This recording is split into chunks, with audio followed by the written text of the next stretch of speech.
What's going on, everybody? My name is David Delano over at Get Sports Strong on X, along with Instagram. Also, you can find me on hitthepick.com, winnable backslash, winnable.com backslash David Delano, along with winningcappers.net. And we're going to go ahead and talk about something a little bit different. Normally doing a lot of baseball, a lot of football, all of that good stuff. But we've got a huge fight going on between Canelo Alvarez and Terence Crawford taking place this Saturday on Netflix. So definitely want to bring in a very, very special guest who definitely knows his boxing to dive into this a little bit deeper and find out where some of the value is. We definitely would appreciate if you guys go ahead and subscribe to this channel and give me a follow on X at Get Sports Strong. Also, each Sunday night, we'll be making appearances on Sports Grid TV, in-game live for all the Sunday night football games with Gabe Morency. So you go ahead and follow that as well. So for all you boxing fans, definitely got something special for you coming up. Let's see here. All right, so this next guy here, gonna give a little bit of an introduction. We go way back to the days of Bowling Green State University. I talk about a lot of sports on different platforms. Boxing is few and far between when there's actually a fight worth finding any type of betting value on. But whenever I do, I never place any boxing wagers ever without talking to this man first. I respect his opinion. This guy is a student of the game, a boxing historian. We go way back. I want to welcome Hassan to the show. Anything else you want to say? But thank you so much for being here. No, thanks, Dave, for having me on, man. I love talking boxing with you, man, and really excited about the fight this weekend. And I know you are too. And happy to have a good little conversation about it. Yeah, so this is something you were very, very passionate about, and I was looking at this. We talked about this off air, which I wanted to bring that conversation to the people. You know, looking at the value, and I'll kind of just start here. Some people may not be as familiar with the sports betting and things like that, but just kind of looking, we're just going to look at like DraftKings, and just to start off, keeping it simple. If you just want to take out knockouts and all of those different props and things, and you just want to say who's going to win the fight, right now, according to DraftKings, you got Canelo Alvarez as a minus 165 favorite, and Terence Crawford is a plus 135. And basically, what that means for people, if you wanted to bet, if you wanted to put $10, if you wanted to win $10 on Canelo, you'd have to risk $16.50, and you could do the math from there. Like if you wanted to win with Terence Crawford, if you put $100 wager on Crawford, you can profit $135 if he wins the fight. Now, looking at that, I mean, you get a little bit of a bigger return on Terence Crawford. So I know that may be tempting for a lot of people to go after, but what do you think as far as your prediction on who's going to win this fight? Yeah. Well, I think that you're looking at two world-class guys for sure. Terence Crawford, two-time undisputed at 140 and 147. So we're talking about an all-time great in his own right, highly skilled guy, mean guy, highly competitive guy, athletic guy, multi-sport athlete. Much respect to Terence Crawford and love his career, love watching him fight.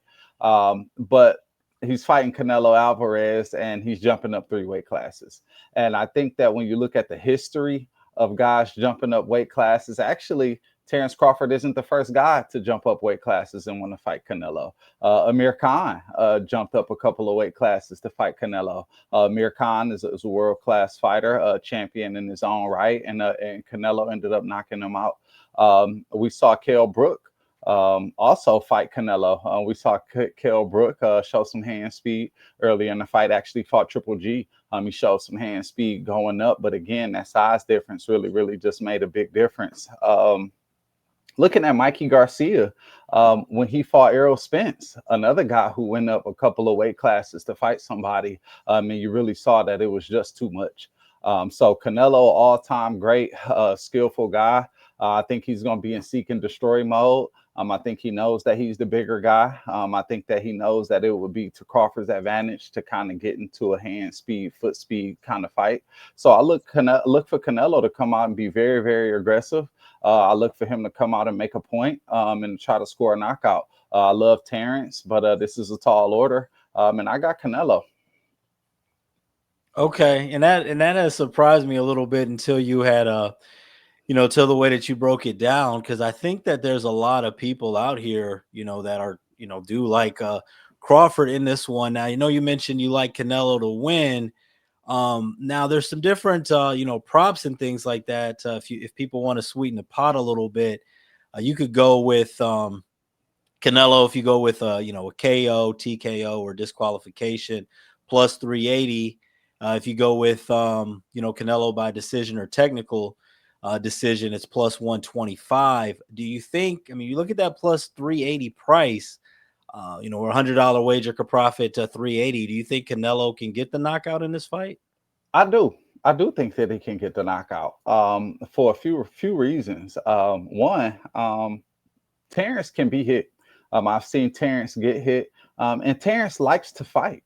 He likes to stand there and he likes to fight. And I think that him having one of those episodes where he wants to go back and forth could turn out not so well for him. So hopefully he can avoid getting into those kind of exchanges. But I think there's something else to think about here as well, as what happens if Terence gets into trouble at all? What happens if Terence gets hurt? What does his corner do? Right? Does the corner say, hey, you know what? We're going to throw the towel in and we're going to get him out of here at the first sign of trouble, right? The first sign of getting him hurt, because he is at a mismatch. He is at a disadvantage. So I think that if Terence gets in any kind of trouble, I think that his team is going to be looking to protect him. I don't think that they're going to be trying to go out on their shield or to try to prove some kind of point. I think that he's trying to be great. I think he's going to go in there and he tries to win. But I think that if he gets hurt, they'll make sure that they take care of him and protect him. One thing I want you to mention too that I thought was really interesting, a point that you mentioned to me about, you're saying that Canelo lately, as far as the media presence in the interviews, he's really dialed it back. And we were talking about as far as like seeing some of that behind the scenes access stuff, and it's really been limited what we've been seeing from Canelo. If you could touch on that a little bit. Yeah, so I've been following Canelo, of course, for years, and you'll hear Canelo say something: "No boxing, no life." And what that means is that he takes this sport serious. He takes fighting serious. He takes his legacy seriously, and I think that he wants to win this fight. I don't think that he wants that on his record, on his legacy, to say that he let a guy come up 3 weight classes to beat him. I really don't. So Canelo has been locked in. I mean, I've been looking to see some articles or to see him in training camp or to see what he's been saying about getting ready for the fight. And I haven't been able to see him at all. And I think that's what if you're team Canelo and you're a Canelo fan, that's what you want to see from your fighter going in the fight week: a hungry, focused, locked in fighter ready to go. Gotcha. And hopefully no crying anybody heard in the background. I think my son may be team Crawford, hearing you break break it Yeah, down. yeah, yeah. I know he's getting ready for the fight too. I know he's going to be fired up on Saturday as well. So make sure you got your guard up, okay? But let me ask you this now, as far as a path to, I know you like Canelo to win this fight, but if there's a way that Crawford can pull off the upset, and I know you mentioned, the size advantage, the competition that they faced, and the power. Do you think, what path, if there's any way that Crawford can win this fight, what do you think his path to victory is? Yeah, so he got to start fast. He has to get up on the cards early. He got to get ahead and he got to stay ahead. And make it into a situation where Canelo is chasing him, where Canelo is coming after him, looking to score points, where he can use his foot speed, use his hand speed, get in, get out, score, and move on about his business. He's going to have to get ahead early, and he's going to have to be in 20-round shape. He's going to have to be ready to fight, and he's going to have to be in condition. He's going to have to be ready to move for 12 rounds. It only takes one punch from Canelo. It only takes one. So if Crawford can move, can get ahead early, can frustrate Canelo, get behind this jab, confuse Canelo, get ahead by a couple of rounds. He could win the fight. That would be his pathway to victory, I think. Okay. All right. Now, with boxing, and one of the reasons I don't like to wager on it too often, sometimes when we could watch the fight, I always like to. Sometimes it's better sometimes to listen to the commentary because it's hard watching the fights on site when it's on mute. But sometimes I feel like I can kind of see it for myself when I'm not listening to the sound because the announcers, they'll skew your opinion one way or another. And then you look at those round by round boxing experts and they're giving you their breakdown on the cards. And then it gets to the end and you realize that those don't match up at all. And sometimes you might think that, let's say I might think Canelo won round 4, and then you start seeing the cards and you start doubting yourself when you're looking at the side by side ringside analysis. And the point I'm trying to make with this, do you think that if this fight goes the distance, and I hate for anything to not be the way that it should be, but who do you think has the advantage when you start looking at the money and everything and the politics if this fight's close? Well, Canelo's the face of boxing. Yeah. And he is the champion at this weight class. And you have to go in and you got to beat the champ. And it has to be decisive. So I think that it going to a decision, Canelo will have the advantage there. But I also believe that if Crawford can dictate the pace of the fight, okay, if he can be the boss, if he can determine when and where the exchanges happen, and he can make it clear, he could win a decision. I mean, there's an opportunity there, but it's a tall order. It's going to be a lot of work to do, and he's going to have to navigate fire, as they say, has to swim without getting wet. Gotcha. So you think Canelo should be, when you start looking at a guy who you legitimately think is the better boxer, and then also having the political edge and the actual skill edge, you think that this price, even though the minus 165, some people could be afraid of it, you think that this is that Canelo should be favored by even more? Absolutely, absolutely, absolutely. Canelo fought Triple G the second fight. And to me, that was probably his most impressive performance. And the reason why I'll say that is Canelo walked down the bigger man. Triple G was a destroyer. He was knocking guys out, putting guys to sleep. And after that first fight, after Canelo got a good feel for his power and understood where Triple G was coming from, he went and walked down a bigger fighter. He knocked out Sergey Kovalev at 175. So I think that alludes a lot to what we might be seeing on Saturday. Okay, and let me ask this, I'll be honest, I haven't really dove into it, and I'm not sure how much you've dove into it, but as far as this undercard goes, is there any fights on the undercard that kind of have your attention? Uh, not on this undercard, but I think from a betting perspective, that makes it the more exciting, right? A lot of those odds are going to come out pretty close. And I think it's a good time to go for a ride and to learn a little bit more about some of these young fighters coming up. Gotcha. Now, when you come to from betting with boxing, do you like to take some of the more like risky props as far as when it comes to, like, I see like they've got some props where you can take like Crawford to be knocked down in rounds like 7 through 12 and more than 2 knockdowns in a fight. I'm not saying that there's any, particularly on this fight, but in general, do you like to just kind of go more off of who you think is going to win, or do you like to do some of those props, or does it just kind of depend on what the prices are?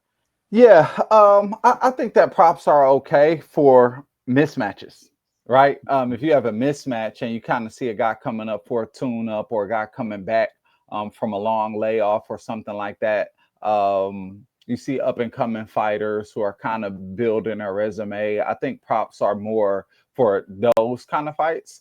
In a situation like this where neither Crawford or Canelo has ever been knocked down, I think it would be a risky proposition for a higher level fight at this level. But I think that for, kind of up and coming fights and mismatches, yeah, for sure. Okay. All right.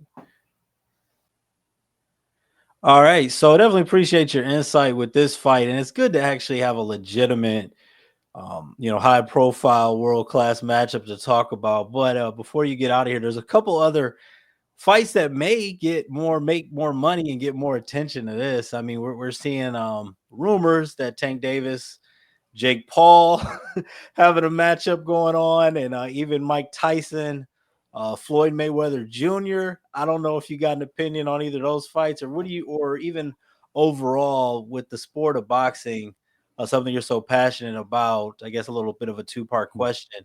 How do you kind of feel with these types of gimmicky fights with big names? Like how do you feel about all this going on? You know what? I like it. I like it, and I'll tell you why.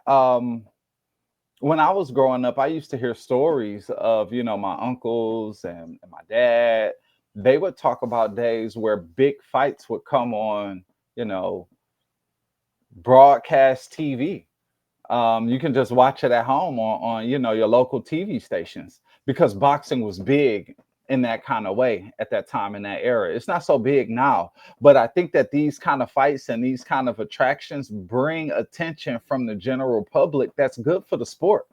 Boxing, it's okay to be a boxer, right? It's okay to let your kids train and to fight. And boxing is an entertaining sport, all the way down from the amateurs up to the championship and through the Olympics. So I think that these kind of attractions, especially with names that are known, that are given the general public something to get excited about, is good for the sport. So, I welcome it. Now, as far as actual like predictions on those, and I know we'll see with those odds and things, but just without worrying about the odds and without these matchups being official, first starting off, I mean, I guess Jake Paul, Tank Davis. I mean, is this obviously, Tank Davis, more obviously legitimate fighter, but he's also given up, I think, what, 60 pounds or something like that. So, I mean, what do you think? Like, how do you think that this works out? Yeah, I mean, well, I would approach that to, as what would happen probably if those two guys, decided that they, wanted to wrestle around in the backyard. I'm gonna take the bigger guy. So, it is what it is. I think from a competitive standpoint, probably not so competitive because of the size mismatch. But from the entertainment standpoint, people like to see what'll happen. So I think that it's a good idea.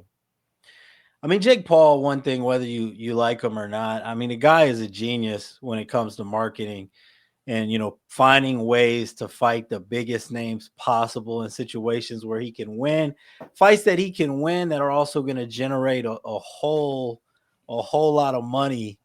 And I mean, it just kind of is what it is with boxing. We talked about whether you like it or not, and it's always been like this through boxing history. The cultural standpoint, the racial standpoint, it's always been such a big thing for guys to want to cheer for somebody, to either want to see them win or lose. And on both sides, I mean, he's really playing into this of fighting a lot of high profile name black guys, winning money Yeah, for sure, and for ticking sure, people for off. sure, Some people for may sure.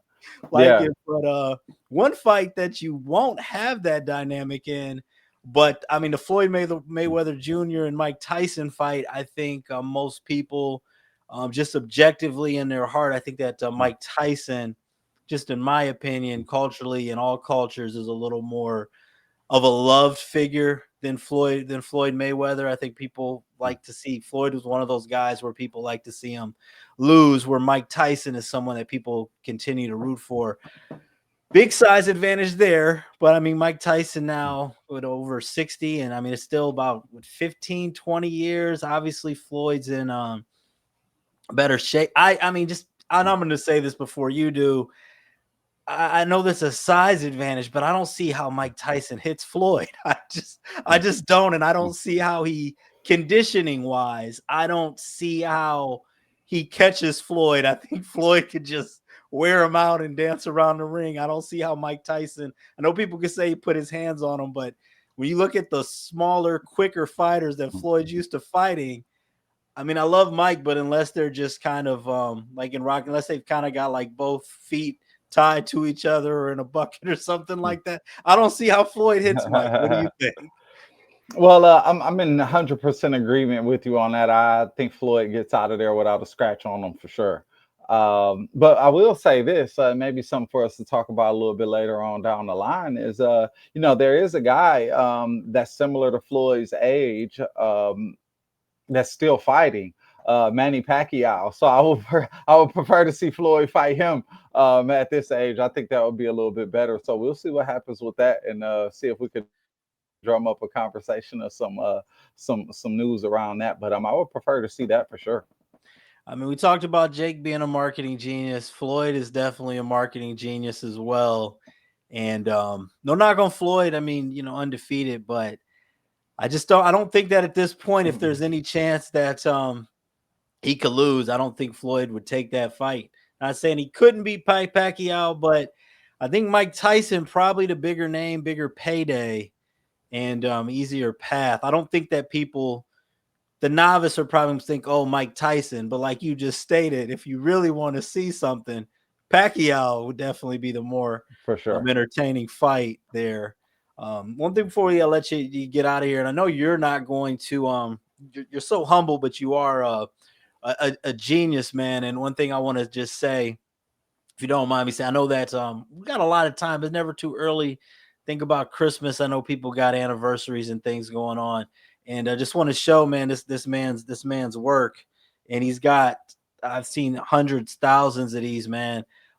Let people know, and I also put a link in here if people want to get something like, and you can get it to say whatever you want to say. I mean, it could be fraternities, sororities. I mean, it could be business. It could just be name, graduations, anniversary, something creative that you can't find from the store because he makes it himself.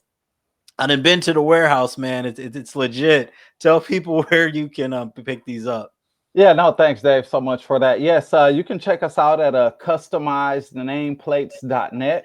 We're also on the Instagram, make customized nameplates for individuals, groups, and organizations. We'll be happy to make something special for you or for your friends or for your family and to celebrate a lifelong gift for you all. So as the holidays are coming up and you're starting to think about your friends and your family and your loved ones, please keep us in mind. Customizednameplates.net. Follow us on Instagram. Thanks so much. All right. Thanks a lot, man. Thanks so much for being here. And we'll talk about it. We'll see how things go this weekend. You have a good one. Yes, sir. You too. Thanks so much.